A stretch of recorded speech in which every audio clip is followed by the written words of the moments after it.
Hello friends, இன்னைக்கு நம்ம ஒரு சூப்பரான கவர்மெண்ட் ஆப்பர்ச்சுனிட்டி பற்றி தான் பார்க்க போகிறோம். கவர்மெண்ட் ஜாப் தேடிட்டு இருக்க 12th பாஸ் டிகிரி கேண்டிடேட்ஸ்க்கு ஒரு முக்கியமான ரெக்ரூட்மெண்ட் அப்டேட் வந்திருக்கு. இந்த ரெக்ரூட்மெண்ட்டில் எந்த ஒரு எக்ஸாமினேஷனுமே எழுத தேவையில்ல. டைரெக்டாக உங்கள் அப்ளிகேஷன் ஷார்ட் லிஸ்ட் பண்ணி செலக்ட் பண்ணுறது தான். இந்த recruitment Thanjavur district child protection unit recruitment 2026 தான். இந்த ரெக்ரூட்மெண்ட்டில் டோட்டலாக 18 வேகன்சி அனௌன்ஸ் பண்ணியிருக்காங்க. இதோட ஸ்டார்டிங் சேலரி 18,000 இருந்து 21,000 வரைக்கும் இருக்கும் அப்படின்னு சொல்லியிருக்காங்க. அதனால வீடியோ ஸ்கிப் பண்ணாம ஃபுல்லா பாருங்க. இந்த ஜாபுக்கு தஞ்சாவூர் கேண்டிடேட்ஸ் மட்டும் இல்லாம எல்லா டிஸ்ட்ரிக்ட் கேண்டிடேட்ஸ்மே இந்த ஜாபுக்கு அப்ளை பண்ணலாம். இந்த வீடியோல நம்ம யாரெல்லாம் எலிஜிபிள், எப்படி அப்ளை பண்றது, என்னென்ன டாக்குமெண்ட்ஸ் வேணும் அப்படின்ற ஃபுல் டீடைல்ஸ் நான் கிளியரா எக்ஸ்பிளைன் பண்ணியிருப்பேன். அதனால எதையும் ஸ்கிப் பண்ணாம பாருங்க. இந்த வீடியோக்குள்ள போறதுக்கு முன்னாடி நீங்க இன்னும் நம்ம சேனல் சப்ஸ்கிரைப் பண்ணலைன்னா சப்ஸ்கிரைப் பண்ணிட்டு பாருங்க. வாங்க வீடியோக்குள்ள போகலாம். இந்த ரெக்ரூட்மெண்ட் வெளியிட்டிருக்கிறது district child protection unit DCPU. இவங்க child safety, welfare, rescue, counselling, rehabilitation மாதிரியான முக்கியமான கவர்மெண்ட் சர்வீஸ் ப்ரொவைட் பண்ற டிபார்ட்மெண்ட்னே சொல்லலாம். இந்த டிபார்ட்மெண்ட்ல ஒர்க் பண்றது ஒரு கவர்மெண்ட் ரிலேட்டட் சோஷியல் சர்வீஸ் ஆப்பர்ச்சுனிட்டினே சொல்லலாம். சொசைட்டிக்கு சர்வீஸ் பண்ண ஆசை இருக்கு கேண்டிடேட்ஸ்க்கு இது ஒரு நல்ல ஆப்பர்ச்சுனிட்டினே சொல்லலாம். இந்த ஜாபுக்கு ஃப்ரெஷர்ஸ், எக்ஸ்பீரியன்ஸ்னு யார் வேணாச்சுமே அப்ளை பண்ணலாம். ஸோ இதோட வேகன்சி டீடைல்ஸ் பார்த்தோம்னா ஃபர்ஸ்ட் பார்த்தோன்னா மேற்பார்வையாளர், அதாவது சூப்பர்வைசர் போஸ்ட்டுக்கு 3 வேகன்சி அறிவிச்சிருக்காங்க. இவங்களுக்கு மந்த்லி 21,000 வரை சேலரி இருக்கும் அப்படின்னு சொல்லியிருக்காங்க.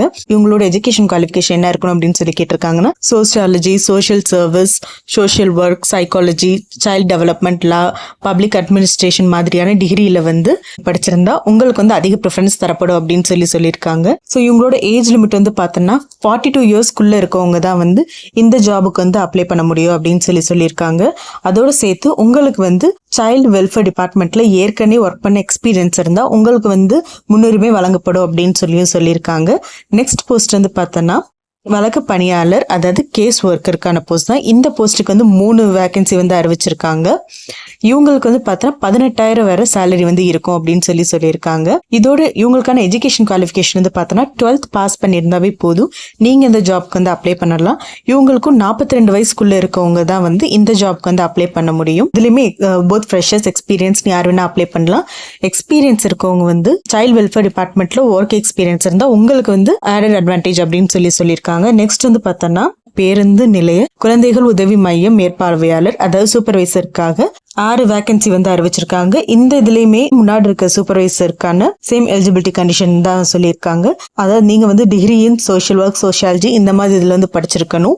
உங்களுக்கு child help department related experience இருந்தா உங்களுக்கு ஆடட் அட்வான்டேஜ் அப்படின்னு சொல்லியிருக்காங்க. நெக்ஸ்ட் பார்த்தோன்னா பேருந்து நிலைய குழந்தைகள் உதவி மையம் கேஸ் ஒர்க்கருக்கான போஸ்ட், இதுக்கு 8 வேகன்சி இருக்கு அப்படின்னு சொல்லியிருக்கு. இந்த கேஸ் ஒர்க்கர் போஸ்ட்டுக்குமே 12th குவாலிஃபிகேஷன் இருந்தா போதும். நீங்க 12th பாஸ் பண்ணியிருந்தாவே இந்த போஸ்ட்டுக்கு அப்ளை பண்ணலாம். சோ இன்னொரு இம்பார்ட்டன்ட் விஷயம் என்னன்னா இந்த ஜாப் கான்ட்ராக்ட் பேஸ்ட் ஜாப் தான். 1 இயர் தான் கான்ட்ராக்ட் பீரியட் இருக்கும். சோ இது பெர்மனன்ட் ஆப்பர்ச்சுனிட்டி இல்ல. பட் நீங்க சொந்த ஊர்லயே வேலை பார்க்கணும் அப்படின்னு ஆசைப்படுறவங்களுக்கு இது ஒரு நல்ல ஒரு வாய்ப்புனே சொல்லலாம். அது எக்ஸாம் இல்லாம ஷார்ட் லிஸ்ட் பண்ணி எடுக்கிறதுனால இன்ட்ரெஸ்டட் கேண்டிடேட் இந்த ஜாப்க்கு ட்ரை பண்ணலாம். சோ இதோட அபிஷியல் நோட்டிபிகேஷன் லிங்க் கீழே டிஸ்கிரிப்ஷன் பாக்ஸ்ல கொடுத்துருக்கேன், செக் பண்ணுங்க. அதை கிளிக் பண்ணா உங்களுக்கு இந்த மாதிரி தான் விண்டோ ஓபன் ஆகும். இதுல அபிஷியல் நோட்டிபிகேஷன் இருக்கும். அது கீழே உங்களுக்கு அப்ளிகேஷன் ஃபார்மும் கொடுத்திருப்பாங்க. நீங்க இந்த அபிஷியல் நோட்டிபிகேஷனை நல்லா ரீட் பண்ணிட்டு அப்ளிகேஷன் ஃபார்ம் ஃபில் பண்ணுங்க. இந்த அப்ளிகேஷன் ஃபார்ம் ஃபில் பண்ணிட்டு தேவைப்படுற டாக்குமெண்ட்ஸ் எல்லாத்தையுமே செல்ஃப் அட்டஸ்ட் பண்ணி சென்ட் பண்ணணும். என்னென்ன டாக்குமெண்ட்ஸ் வேணும்னா உங்களோட பாஸ்போர்ட் சைஸ் போட்டோ, உங்களோட எஜுகேஷன் சர்டிபிகேட், உங்களோட 10th 12th மார்க் ஷீட், உங்களுக்கு எக்ஸ்பீரியன்ஸ் இருந்தா எக்ஸ்பீரியன்ஸ் சர்டிபிகேட், உங்களோட ஆதார் காப்பி, இந்த எல்லாத்தையுமே செல்ஃப் அட்டஸ்ட் பண்ணி ஸ்கிரீன்ல தர இந்த அட்ரஸுக்கு நீங்க சென்ட் பண்ணணும்.